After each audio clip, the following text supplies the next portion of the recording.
Welcome in, everybody. This is the First Seed Fantasy Podcast. I am the host, or one of the hosts, Kyle Krajewski, joined by my good friends Mike Del Corso, Zach Cole, and Dante Yo, Botts. Gentlemen, what is up? Nothing much, man. Intro. same stuff, different day. You know how Yes, it goes. sir. Oh, yeah. Week two's in the books. And I think we're all learning that both running backs and tight ends are kind of trash this year. So, wide Mhm. receivers all the way. So as we look ahead into week three, we've got nothing crazy planned this week, but just kind of gonna talk about our boom bust picks for the week. Uh, Guys that we think gonna are going to outscore either what they have been doing or what they're expected to be doing. Guys that we are kind of saying this guy's gonna have a good week. And then our bus, basically guys who feel free to bench.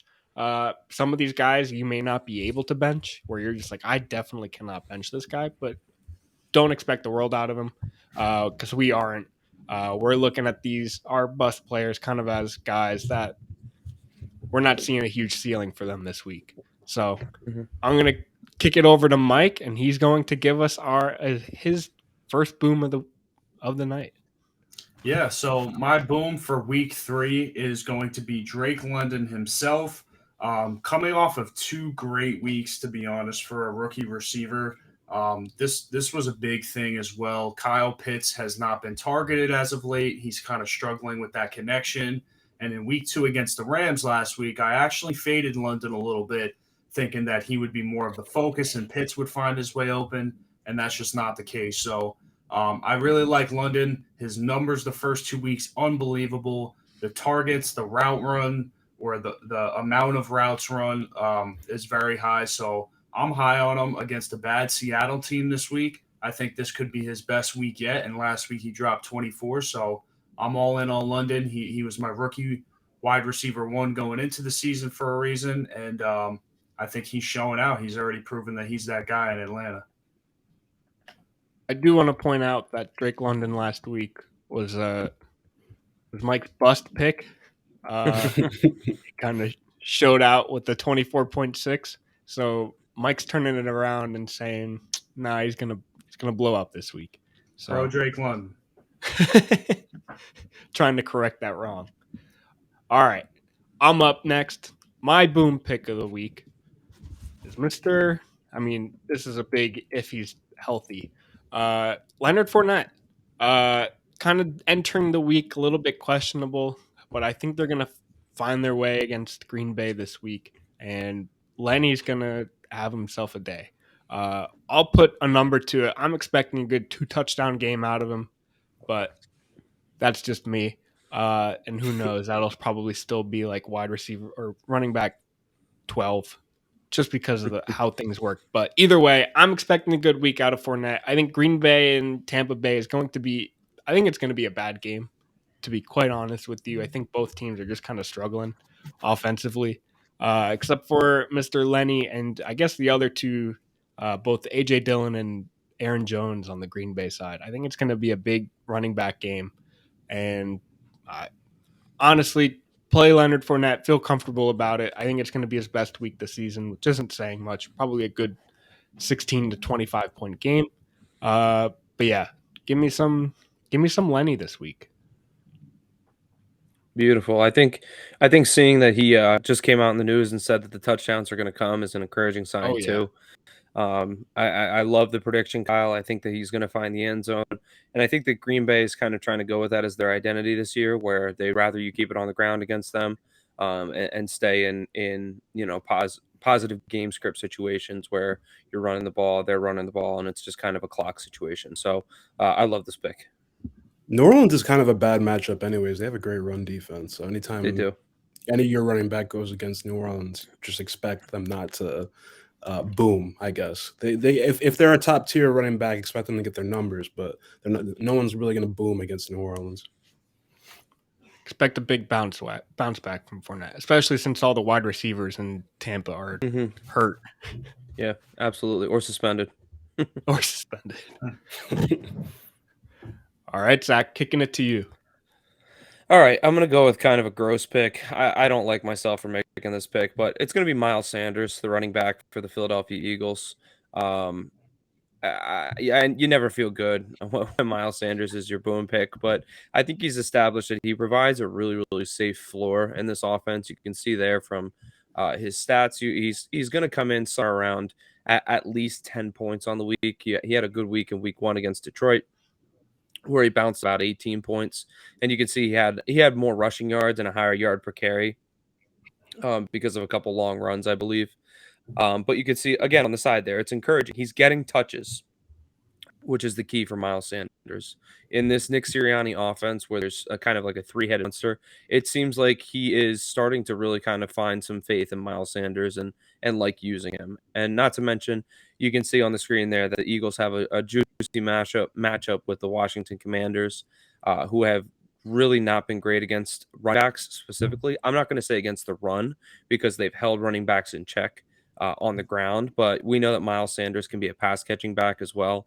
And we've seen Jamal Williams get in the end zone twice. We saw Antonio Gibson with a receiving touchdown. I think we saw losing off the top of my head. No, I'm sorry. Antonio Gibson plays on the Commanders. I'm getting my teams all mixed up here. I'm sorry. Oh, we saw James Robinson get in for the Jaguars. It's just I think that there's going to be a big opportunity for Miles Sanders. So I don't feel great about it, but he's my boom of the week. I think he's going to have a nice solid week. He already scored once this year, so if you owned him, if you drafted him, he's already producing more. Yeah, he's already producing more than you expected, I guess, right? Absolutely. All right. Well, my pick, you already know, Waddle. We're going with Jalen Waddle. I had him last week with the Tua stack, so I was waddling around my room watching that game. 11 receptions, 171 yards, 2 TDs. I mean, that's magnificent. If you can get that every week, perfect. 19 targets, team high. That's awesome. Going against the Bills this week, so starting with trepidation, of course. He's projected to have 14 points. That's why I have him in the boom category. I think with Tyreek Hill kind of distracting all of the Bills' defense, especially with what he's done with them when he was on the Chiefs, the Bills are kind of getting PTSD going against Tyreek Hill, or at least I would if I were them. So I think Waddle is poised to have a lot of opportunities. I'm not going to say 19 targets, Lord willing that happens again, but if he can get even half of that, I feel like that's poised well to outproduce what he's projected this week. So, yep, Jalen Waddle for me in the boom category. You expecting another 40-point game from him? I'm hoping. As someone that has him, and too, if we can get 400 yards, 6 touchdowns, maybe 1 to no picks, lower that pick ratio down a little bit, interceptions, but if we can get a solid 400 yards, maybe 200 yards from Waddle, and then 50 for Tyreek Hill, I think I'm going against him this week, so maybe 50 yards for him. I think we'll be pretty good. I think we'll be sitting pretty. I think the 20 range is probably a safe projection for him this week. I think like Dante, he's going to get fed. So I really like him as a boom this week. And I think that people are expecting the Bills to just run over the Dolphins. And I think this is going to be a shootout. I think we're going to see a really high scoring game. And just a quick stat check here. Waddle's 19 targets was 1, 2, 3, 4, 5, 6. Tied for 7th most all time in a game.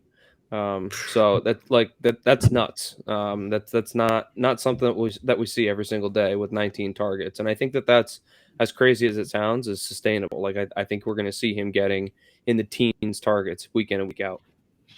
Especially if the game script allows it. Yeah. The Ravens were up so much. It looked like they were running away with it, and it could be the similar situation with the Bills this week. Right. Zach, while you have that list up quick, is Brandon Marshall ahead of him on that list? Brandon Marshall is a freak, dude. I mean, he had 28 targets in a game in 2009 against the Colts. 28 targets, 21 catches, 200 yards, and 2 touchdowns. Like I believe that's why I asked, was that specific game. I just remember as a kid waking up, and I remember it was early Sunday. I kind of slept past the games, and I just remember my dad telling me about Brandon Marshall, and I had a feeling he would have been on that list there. That's interesting. Let me ask you guys this question. Quick trivia question for you guys. There is a running back on the list, and he is a current NFL running back. And he had, CMC. let me see, he had 20 targets in a game. It's not Christian McCaffrey. How many Swift? targets did he have? 20 targets, 15 catches. I'm gonna go Kamara. I'm gonna go It is Alvin Eckler. Kamara. It's Alvin Ooh. Kamara. He had let me see Yeah. what year this was. It was 2018. It was September 23rd, so that's probably a week 1 or week 2 game. He had 20 targets, 15 catches, 124 receiving, and 66 rushing. So, I mean, Wow. crazy game. Crazy game. That puts him at what?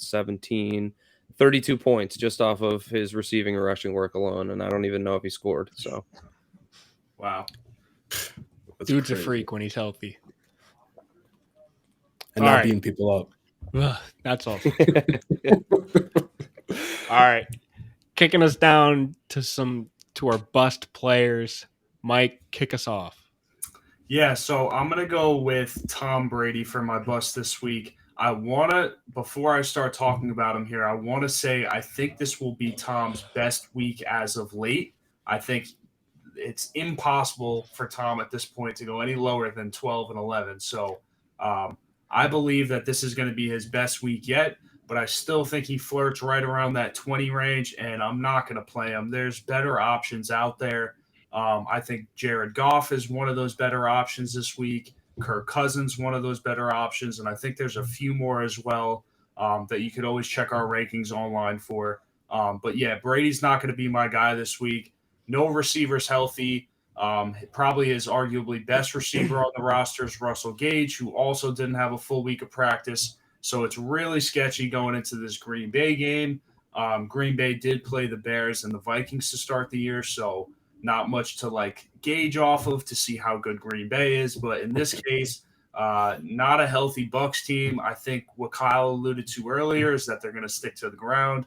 I think it's a big Lenny day, big A.J. Dillon day as well coming in. But I am fading Tom Brady. I think he flirts right around that 20 range, and I don't think he hits his projection of, I believe that says 23.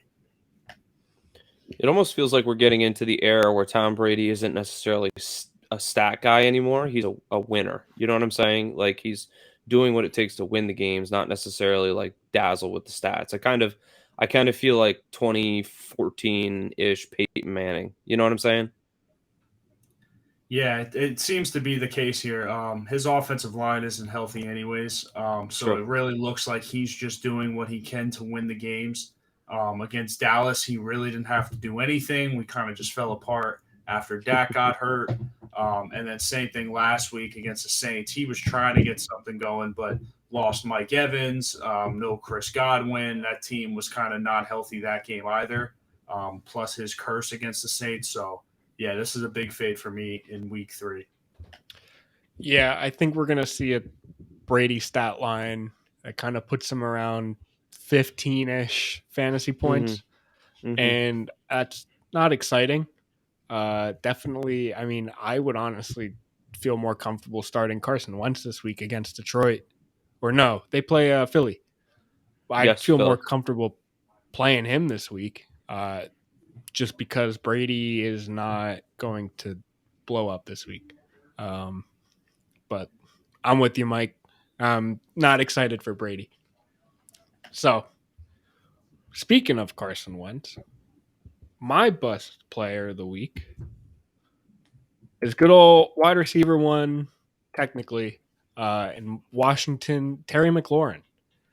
I think he'll be okay. I think he's had his 13 and 12-point games these past 2 weeks, but I think this week he kind of dips below double digits, maybe comes across with like 8 or 9 points. And I think that's just because Philly, I mean, we saw what they did to Justin Jefferson last week. I mean, really, it's just Darius Slay playing out of his mind. He's playing some beautiful defensive football. And I think being, I guess, I wouldn't say the best player, but one of the top receivers in this offense, I think he's going to get a little bit more shut down than he has this past few weeks. So I don't know. I think Curtis Samuel, I think Jahan Dotson are going to command a good chunk of the work this week. Man, I love me some Dotson. I love me some Samuel. I think those two are fantastic plays this week, but Terry, I think he's going to struggle this week. So give me a poor performance from Terry this week. Someone's got to draw Darius Slay, and I think you nailed it. I like your picks that Samuel and Dotson are going to be good, and I'm out on McLaurin as well. I like it. Is Curtis Samuel still like a? Is he someone you still want to go after given his injury history? Absolutely, because I'm looking at his stats right now: 19 and 22 the past 2 weeks. Yeah, I know, but do you think that's going to be he's healthy? sustainable? I guess. If he's healthy, I want him. Yeah. Dante, would you take him or Jahan? I was just about to say, if you have injury concerns, go to Jahan. Try to get Jahan right now. That would be my advice. I'm more comfortable with him. Currently, give me Samuel, but I think Dotson's probably the safer play. But I think in fantasy, if you want to win your week, why do you want to play the safer plays? Fair enough. So, true. All right, Zach, let's hear it. Who's going to have a bad week? For me, it is going to be Mr. DJ Moore. I'm turning on my own team here. I remember at this point last season, the Panthers were 2-0, and I was telling everyone that it wasn't a fluke. It turned out to be a fluke. But this season, it is not a fluke. They are a horrible football team, and Baker Mayfield has not improved the team. In fact, he has probably made the team worse because they can't manage to throw the ball to a top 15 wide receiver in the whole NFL. So DJ Moore is going to be my sit for the week because they are facing a tough Saints defense with Marshawn Lattimore, who's coming off of just having shut down Mike Evans in week 2 this past week and actually got Evans suspended for being the annoying gnat that he is. But I can't think back to week 1 who the Saints played. Give me 1 second to find that. The Saints played the Falcons in week 1. And over those 2 games against the Buccaneers and the Falcons, the most yardage that they've allowed has been 74 yards in a game. And I just don't see this being the breakout game for DJ Moore. I see it as more of a game where Baker Mayfield is just going to have a complete meltdown, not be able to get the ball to anyone throughout the course of the game. I mean, DJ Moore's been on the field. You look there, 100% of the offensive snaps and 97% of the offensive snaps. And he's gotten 6 targets in both games. So that isn't promising to me. I see a world where it does turn around later on in the season, where maybe they go to Sam Darnold. But as for right now, I'm not very optimistic about DJ Moore's outlook, especially not this week. Wait a second. If I'm seeing that correctly, this man had the same exact stat line. I was just going to ask Zach if he's going to do better than 6 targets, 3 receptions, 43 yards. Exactly. He's probably going to have about 6 targets, 3 catches, maybe like 40 or so yards. Now, the big question is he going to have the touchdown or not? Well, it looks like we're going off on, so I'm going to say no, and we're going to be in for an 8-point week. 8 even. Yeah. Dude, Baker's destroying all of the other players' value in terms of Christian McCaffrey too. I mean, of course, 16 points is awesome, but like when you're drafting Christian McCaffrey, you want to get QB1 numbers out of that man. So the fact that he's not, the fact that Baker is just always looking downfield, he's not that type of quarterback to just safe throw to Saquon, Christian, and unless you have Robbie Anderson, who potentially I fell under the trap of picking him up this past week, hoping that he'd get that deep threat opportunity. But it's just not, with Baker under center, you really don't have any type of confidence in anyone else that's on that offense. When Sam Darnold were ever come back, maybe we'll see. We'll reevaluate. I think Christian McCaffrey will benefit the most if Darnold were to come back, but we'll see going forward. Well, I was going to say, go ahead, Mike. Quick comment. I was just going to say, I think it's Baker Mayfield for sure, but I think it's partially Matt Rule as well. I like really the complaints about his play calling lately, and I haven't watched too much myself. Just about the play calling and what he's got going on at that team. The morale's kind of down, and like things just don't seem right over there, especially play calling. And I know, Zach, you could speak to that more than any of us here watching all those games. But how do you feel about Carolina right now? I mean, being a fan of them, they have so much young talent. They should be one of the more exciting teams in the NFL. I mean, on the defensive side of the ball, they have C.J. Henderson, they have J.C. Horn, they have Dante Jackson, they have Jeremy Chin. Like they have an incredible secondary. They have Shaq Thompson, who's a pretty good linebacker, and I mean, DJ Moore's not old. They had picked up Laviska Shenault. He's not old. I mean, Robbie Anderson's, I guess, probably the veteran of the receiver room, but like they should be a much more young and exciting football team than they are. And like you said, Mike, they just don't really have an identity or any swagger about them right now. And I think that does partially fall on Matt Rule a little bit. All right, moving forward to the next bust. I'm gonna go with Kyle Pitts. Shout out to all my people that took him in the third round. Sorry to say, but so far, and to hold on, what the stats? It was so close. The targets are different. Damn it. No way. Look at Pitt's Yeah. stat line, too. Yeah, Look at I was about that. to say. Same exact thing. 2 weeks 2 in a row. receptions, 19 yards, back to back. Wow. Disgusting, especially when you had Drake London last year, like as Mike alluded to, 12 targets. Marcus Mariota only threw the ball 25 times. So to get almost half of the target share and only to have Kyle Pitts he did have 7 targets, but the fact that they can't really utilize him any more than they already have is kind of alarming.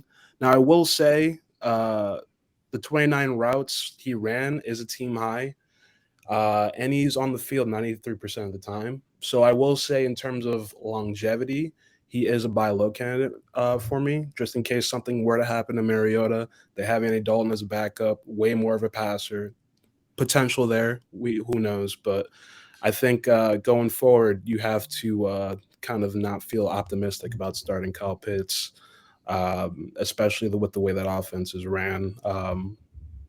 Drake London obviously is a boom, but Kyle Pitts, it's so sad to see because he's a third rounder, and there's so many other players that I'm sure if we were to redraft, you would take over him.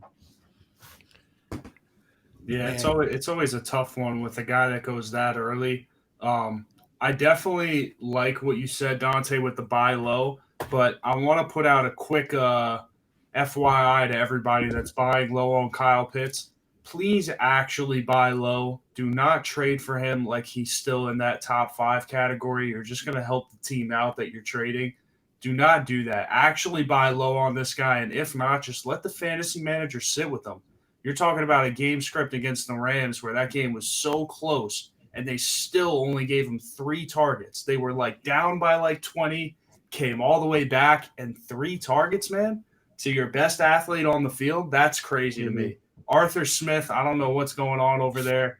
Kind of like same eeriness I have with Matt Rule. I agree with you, Dante. Definitely. It's just the fact that he's utilized so much and it's empty. Like 93%, you want that from your tight end, let alone you want that from your wide receiver 1, let alone a tight end.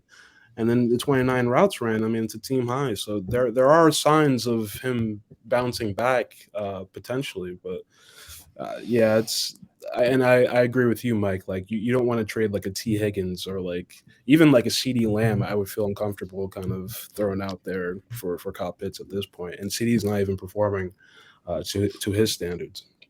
It's tricky. So I think we're at the point. I think week 2 is the kind of point of the season where you throw draft capital out of the window. You throw out that you took Kyle Pitts in the 3rd round. You completely ignore where players were drafted. Because, I mean, James Robinson is playing football really well and is the RB1, and he was drafted in round 12. And I think you could trade him. I think he's a top 15, 18 running back. But you're going to have guys look at him and say, no, he was drafted late. Like, I don't want him. He's not good. But meanwhile, I think he's got that quality. And I think people are going to fall into this trap with Kyle Pitts. And if they have him on their rosters, they're going to be like, I can't trade him because nobody's going to give him. I'm not going to get good value for him. But if I have Kyle Pitts on my team and somebody offers me CeeDee Lamb, I'm taking that right away. I don't think I can get any. I think that's the best value you're going to get. So it's like, if you have Pitts, take advantage of people trying to buy low but aren't truly buying low. Like if you're getting a okay player for Kyle Pitts, take it. I think the tight end position in general is just bad this season. So I think you can go to the wire and get another player that's going to put up 5 points any given week. Get yourself an Irv Smith or Robert Tonyan. Get a guy who is going to get targets on a team that's going to be throwing, and you'll find your easy Pitts replacement. But at the same time, don't trade for Pitts if you're not going to give scraps for him. I agree. And I snuck in Tyler Conklin. That was way where I picked him on too. Beautiful. Well, do you guys have any other random players? I do. I want to highlight. We can go through just some other players, fringe players we can pick. I was going to say Olave as a boom pick. I think he's going to have. I think Carolina's bad this year. So I think Olave, we saw 13 targets. I think he had like 360 air yards last week. They just weren't caught, or Jameis just kind of flew it a little bit too over him. Olave he's the guy.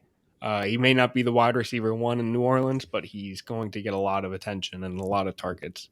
So if it could be like a Mike Williams, if he can get like that Mike Williams production, because he's a deep threat guy, and obviously Jameis is.